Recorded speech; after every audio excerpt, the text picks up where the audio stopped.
Transformers: Rise of the Beasts is one of my most anticipated movies of 2023. And although the film doesn't actually come out until June, Amazon decided it's time for some of the Studio Series figures to come out. The first of which being the highly anticipated live-action debut of everyone's favorite cat Maximal, Cheetor. Let's go ahead and get into it.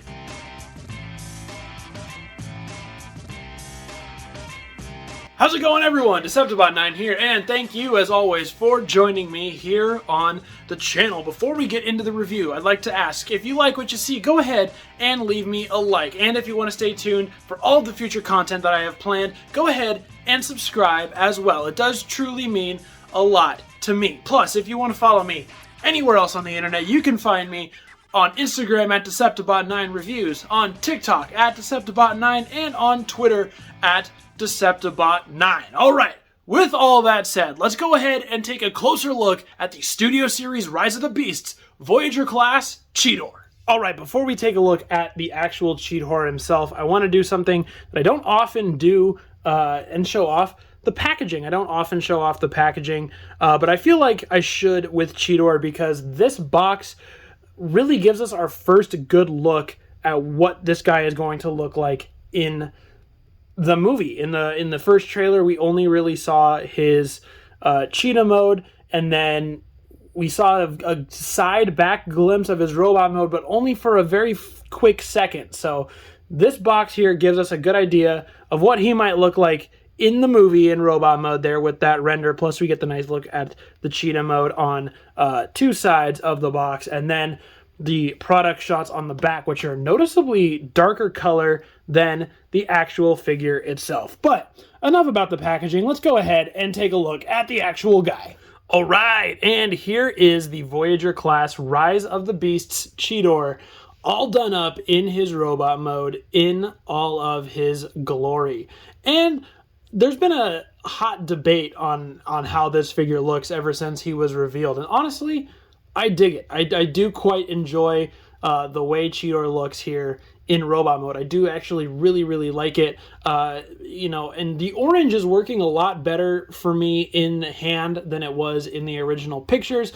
I do still wish it was a little more traditional Cheetor yellow, or I know it's done to sort of look like the sort of old style rust kind of look vibe that they're going for with all of the Maximals in the film, but it works better in hand than it does in pictures. I do just still wish he was a little more yellow, because at least in the trailer, he looks a little more yellow than orange. But all that aside, super neat looking in robot mode. Let's go ahead and take a closer look at the details on him in robot mode. All right, coming up first, taking a look at the head sculpt. I do really like it. I know some people are not huge fans of it because it doesn't have like the big peak design that we see with the original Cheetor, but I actually really quite like it. It looks a little feline. It's got a, sort of cat vibe to the head. I'm curious as to which part of this is going to be his mouth, or if it's going to be a faceplate and he's not actually going to have a mouth. Considering we don't have a confirmed voice actor for Cheetor yet, maybe we won't even hear a voice from him, but who knows? We'll have to find out in June. Coming over on the arms, there's some really nice looking molded detail here to get across the robot bits of him, coming down on the chest as well. Obviously, it's not really a cat head. Traditional Cheetor obviously has the cat, or at least traditional first Beast Wars style Cheetor has a cat head here, but later versions like Transmetals have omitted that and made it kind of panely, which is what we get here. It's got the nice speckles all over it coming down to the belly section. You see it's kind of rusted and beaten up, but I like the kind of gray that they're going for here with this design and the silvery gunmetal going on there. Moving down the rest of the arms, there is some more cheetah pattern there with some more metallic robot detail there on the forearms, which looks really nice. Coming over this side panel here on the arm, has a little bit of fur detail. It's kind of hard to make out, but you can tell they gave it a little bit of fur detail there on the arms. Coming around to the back, we get to see a little bit more mechanical detail with some more of that flat orange, and back of the arms, again, same thing, a little bit more mechanical detail, nice exposed screw. In the back, it's just kind of really plain. There is some, mechanical panel detail, plus a little bit of fur detail mixed in there with the cheetah spots coming down to the butt flap, more mechanical detail going on there. And moving down to the legs and the crotch, same thing. Nice silver paint that looks a little bit scratched and beat up with some mechanical panel detail and cheetah spots there. And same thing down on the legs. Not really a lot going on, all kind of done in this orange plastic with some metallic gray paint going on here and there. Here's the front of the toes, and you can see his cheetah feet there on the back. All right, so that's the actual robot himself. But really quick, I want to take a look at the weapon accessory, which is also kind of two weapon accessories. It splits here, and it is two different. I don't think I actually ever noticed this in the original stock photos.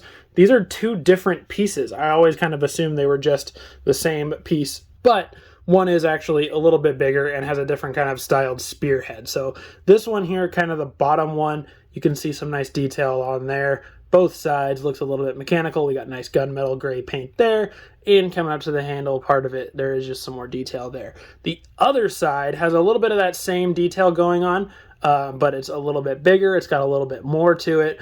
And the spear is actually a little bit bigger. So it's really cool. I actually kind of really dig the weapon. Obviously, it's not the first Beast Wars, tail whip or gut gun or anything, but I think it really works. I do really enjoy this, and there's a couple different ways you can use this on him. So as you saw, you can connect it to be one spear. Now, it is molded. I'll see if I can get it focused here.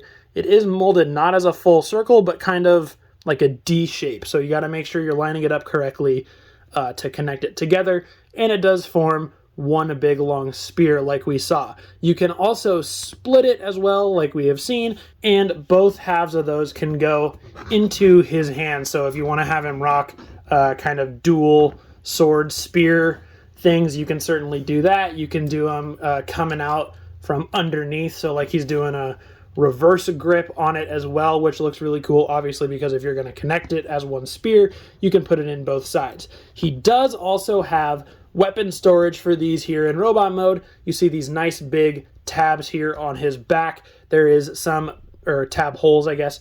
There is nice big tabs on the back of the spears, which you can place into those holes so that he can just rock those on his back, which if you, there we go. If you want to do it that way, have him store it. That looks pretty nice too. Honestly, I don't really mind that at all, even though they are just placed there on his back. It gives kind of a cool effect in robot mode if you can see him peeking out there a little bit. Plus, he's got his claws, his cheetah claws coming out of his hands, so if he needs to do a little bit of close combat, he can do that too, which I honestly love that design choice. All right, let's go ahead and talk articulation really fast in Cheetor's robot mode. His head is on a ball joint. You can get it swiveling all the way around, looking up that much, looking down that much, going side to side, rocking all the way around. A pretty good amount of movement going on in the head. The arms do swivel all the way around, and this is where it gets a little weird. They do go out.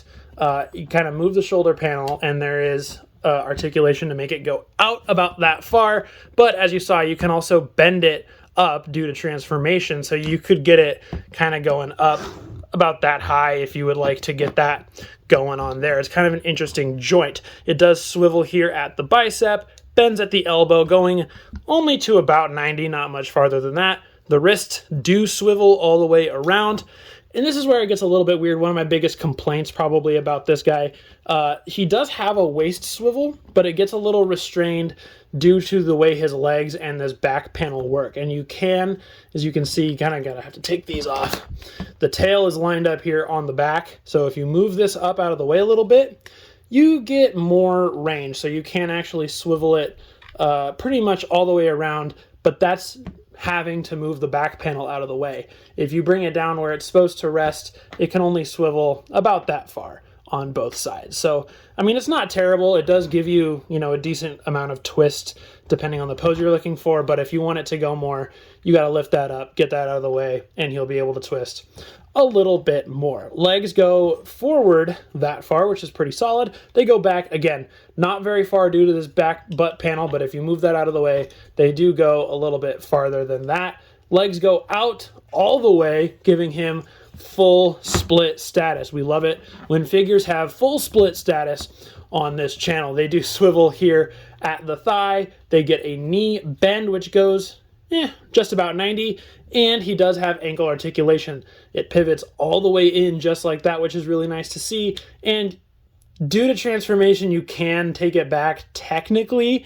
So if you want to get him kind of in posed up sort of on his ankle or on his toes rather, you can kind of do that. It will look a little weird from the side, but you can definitely pull it off, which I think is an overall nice touch. So Cheetor is fairly posable in robot mode. I threw some pictures up on my Instagram after I got this guy earlier today, if you would like to go check those out. Let's see how Cheetor compares with some other figures, shall we? Here is Cheetor with the Cybertronian version of Bumblebee from the Bumblebee movie.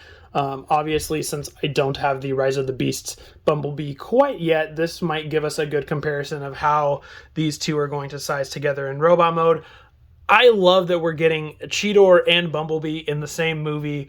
That just brings a lot of joy to my heart, and I really can't wait to see how it turns out. For another movieverse comparison, here is Cheetor with Bumblebee movie Optimus Prime, who will have a fairly similar design in Rise of the Beasts. So we can see Cheetor is going to be pretty big compared to Optimus Prime. I always think of Cheetor being a little bit on the smaller side, but I actually like the way these two look together. I think that's really neat. Here is Studio Series Cheetor with Kingdom Tigatron, so we can see how the previous Voyager Beast Wars cat figure compares with our most current one. And of course, here is Studio Series Cheetor with the classic, well, the Kingdom Cheetor. And yeah, I mean, you can certainly tell that this is supposed to be Cheetor, but it's obviously not meant to be a direct adaptation of Season 1 Cheetor, but I like both of these designs, honestly. I think they both look really cool, and I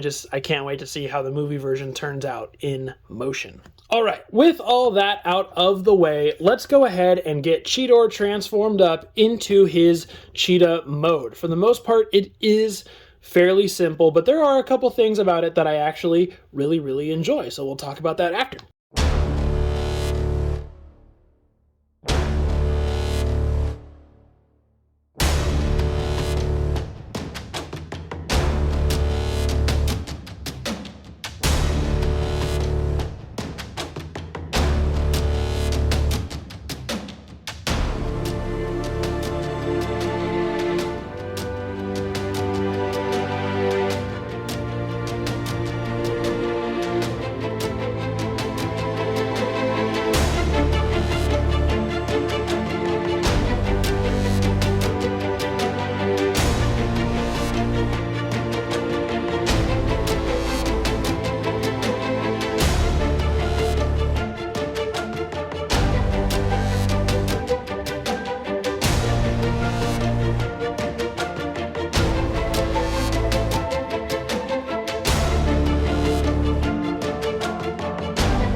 Alright, here is Cheetor transformed up into his big old cheetah mode. And yes, as we saw, the transformation is fairly simple, fairly straightforward, but I do kind of like what they do with these extra panels on the arms and the legs. I like how this one pops up, you rotate it, fold the legs down. I think that turned out to be really neat. Plus, I kind of like how this one on the arms fold around to the back. There's something about that is really interesting. I think overall here in Cheetah mode, he doesn't look too bad. I really actually kind of like the way he looks.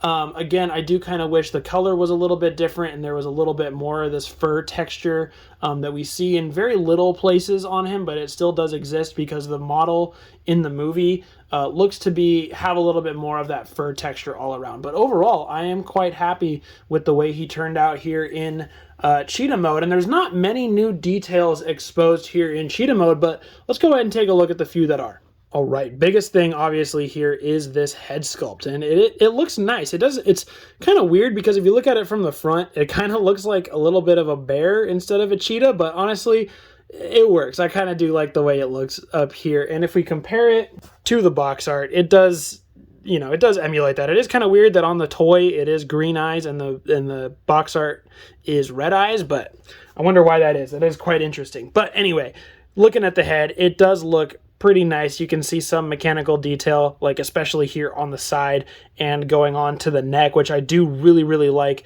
how it turned out here on the neck and this side of the head. We get some nice gray detail here to kind of emulate the mechanical detailing coming out. Plus, the green eyes do look really nice. His mouth does open as well, revealing some little teeth going on in there, which I absolutely love. Now, moving on to the arms, we do get a better look at this mechanical detail and panels that were on the back of the shoulder. This was the shoulder, and moving down to the arms is just all pretty much the same. We got the cheetah pattern, we got the mechanical details here. The sides do expose a little bit more since we've rotated this panel, but not a whole lot. This panel now on the back, that's where some of that fur texture is. Obviously, one of the big glaring issues with this mode is the hands are just chilling there. I do wish there was some way to kind of fold the hands up maybe, but I really do like the claws in robot mode, so you win some, you lose some there. Going on to the side of the tummy here, which this was here in robot mode, but it is a lot easier to see now. We get a little bit more of that fur texture. All of the back is the same. There's all that mechanical detail. The weapon storage is still the same. Coming down here, this butt flap is all the same as well. We get to see it a little bit better now that the tail's not covering some of it. There's some nice mechanical detailing there. And the tail itself, we didn't really look at in robot mode, but here it is. It is quite nice. I do like how each of these is kind of individual joints. It is a nice looking tail, and it does have some movement to it, but we'll get to that in a minute. And the legs here, nothing really new exposed. We get to see some of the cheetah spots here, some of the mechanical panel detailing on the sides and whatnot. And here's a better look at the cheetah toes, which were the back of the feet in robot mode. So all in all, I mean, it is a kind of a nice looking cheetah, and he is quite big. I do really enjoy him. I am enjoying this figure a lot, actually, and I really hope that the character in the movie has some significant playtime so that we get to deal with him in the movie a lot. Let's go ahead and show off the articulation on the cheetah. Now, this is one of my spots where I think it could have been a little bit more improved, but overall, I guess it's not terrible. So the cheetah head, this is where I think my biggest problem lies, is that there's not a lot going on in the cheetah head. It is on a ball joint, but it's kind of a tight ball joint. You can see it moves up that much and it moves down that much. If we look at it from the front, it moves side to side ever so slightly, but it can turn as well. So you could get it swiveling all the way around if you would like. I mentioned the moving jaw, so it does open up. Now, this is where it's weird. So right here, you can see a hinge. Now, I can't figure out for the life of me what this hinge is for, because if you move the head around a little bit, you pop it off, you can see that it's a panel. And it's locked in with these two tabs, and for the life of me, I cannot get that panel up. I feel like it is meant to pop out and go up to give the cheetah head a little bit more room to move, but for me, it won't budge. It's not part of the transformation. Clip that back on there, because that transformation point is right here on this gray piece is where the head folds down. This doesn't play into it at all. So I really don't know what that panel is about, and I wish it wasn't so tight so we could get the head to move up a little bit more. But anyway, moving on to the rest of the cheetah, the shoulders still do have that joint movement that helped the arm go in and out, but now it helps the leg go forward or backwards, so it pushes a little bit. The elbow here still does exist to get a little bit of bend, plus the claws do have some articulation, so if you want to kind of have him put one foot up and get ready to pounce or something, you can certainly do that as well. That's about it for the arm movements. The legs here still have the joint in the back. It will kind of untab the back panel if you move them a little bit. The knee joint can move as well, but then it exposes the shin pad.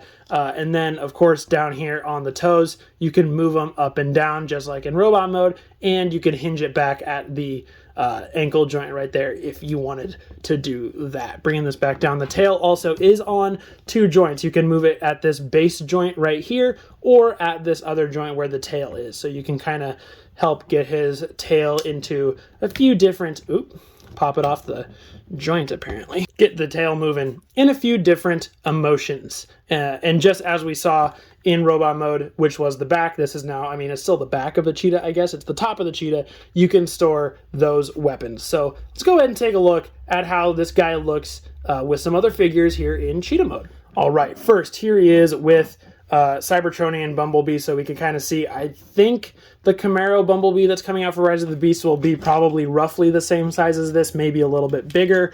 So you can kind of see how the cheetah and the car scale together. It is quite nice. Obviously, this is an Earth vehicle and this is not, but who cares? Here is Cheetor with Optimus Prime, and I've never seen a cheetah in real life, but I am led to believe that they are not bigger than a semi-truck. I think the Maximals are definitely upscaled, at least Cheetor and Primal are upscaled in the movie for sure, because Primal looks huge, especially in comparison to Optimus Prime. So I think we're going to see a little bit of upscaling with some of these animals. All right, here he is with Kingdom Tigatron, and you can see Studio Series Cheetor takes the cake, I think, on being bigger than... Oh, if Tigatron's wrist stays up, then we'll be okay. Yeah, he is quite larger than Tigatron. You can see kind of that size comparison there, which is really, really neat. And I do really like Tigatron, but yeah, I mean, Cheetor is a little bit larger. And last but not least, here is the Cheetor to Cheetor comparison. You can see they are both cheetahs. One obviously is way larger, and the other one is a little more accurate to probably how a real cheetah looks. Again, I'm no cheetah expert here, but I'm just throwing out my best guesses. And I mean, honestly, I do kind of like the way these look together. I think this version of Cheetor is a pretty solid live action adaptation interpretation of this guy overall, especially in cheetah mode. Robot mode, a little iffy. It depends on which version of Cheetor you're talking, but I think cheetah mode really, really nails it. All right, that is going to do it for my closer look at Studio Series Rise of the Beast Cheetor. So let's go ahead and run it back up to me for my final thoughts. All right, so what are my final thoughts on Studio Series Rise of the Beast Cheetor? Well, I quite like him. He does have... There are some things that I would definitely try to do differently. I wish the colorization was a little more yellow and a little less orange. I wish there was a little bit more molded fur going on in some areas of the figure. I wish the hands weren't exposed in cheetah mode. But overall, I am digging the figure and I am digging the design. And I really can't wait to get my hands on more of these Studio Series Rise of the Beast toys, because I think they look great, especially figures like Battletrap and Scourge. I am super, super stoked for these toys and for the movie overall, and I can't wait to see how Cheetor is in the film. Alright guys, that is going to do it for my full review of Transformers Studio Series Rise of the Beast Voyager Class Cheetor. Go ahead and let me know your thoughts on this figure down below. I got mine from Amazon. His release date got moved up and I had him on pre-order, and he just arrived today, Monday, in the mail. I've got RC on the way as well. I can't wait to get my hands on more of these Rise of the Beast figures. So guys, go ahead and let me know all your thoughts on some of these Rise of the Beast figures down below. If you made it all the way to the end, thank you very much for sticking all the way to the end. I do really, truly appreciate it. And as always, I have been your host, deceptibot9. Thank you all for joining me here on the channel today, and we'll see you guys later.